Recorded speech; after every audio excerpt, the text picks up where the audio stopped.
সকলকে good morning, সকলকে সেই শুভ সকাল।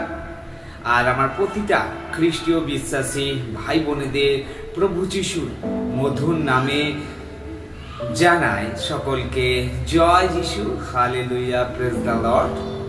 আর এই শুভ সকালে ঈশ্বর আমাদেরকে সেই সুন্দর আলো, সুন্দর অক্সিজেন আর ঈশ্বর আমাদেরকে দিয়েছে। তাই আসুন এই শুভ সকালে ঈশ্বরের ধন্যবাদ প্রশংসা আমরা করি।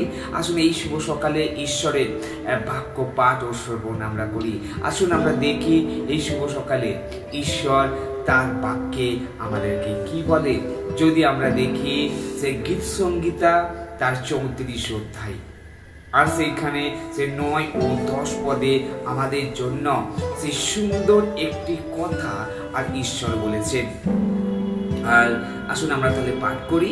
আর সেইখানে দেখি যে তোমরা প্রভুর পবিত্র অনুগামীরা, যারা আমরা যিশুর অনুসারী, যারা আমরা অনুগামী, আর তাদের জন্য তিনি বলছেন যে প্রভুকে শ্রদ্ধা করো।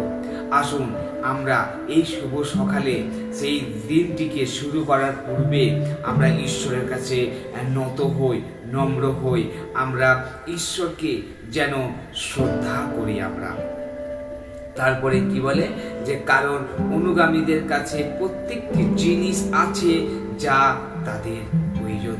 প্রিয় ভাই বোন, আমরা যারা অনুগামী, আমাদের জন্য ঈশ্বর সমস্ত ভালো কিছু জিনিস আমাদের জন্য তিনি প্রস্তুত করে রেখেছেন। আমাদের কিছুই অভাব আমাদের হবে না।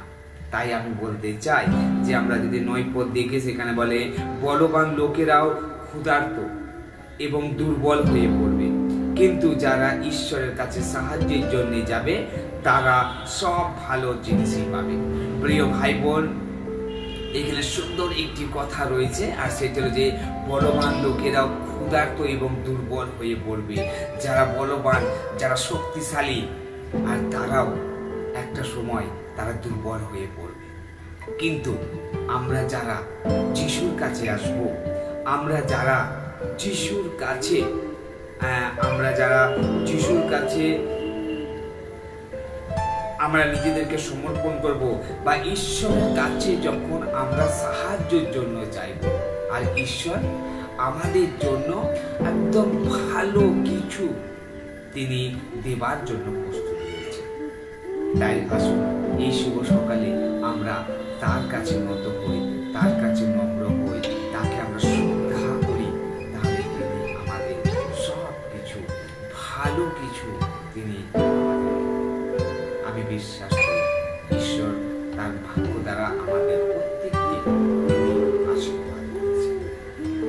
সকলকে আরেকটি বার জয় যিশু। প্রত্যেকের এই দিন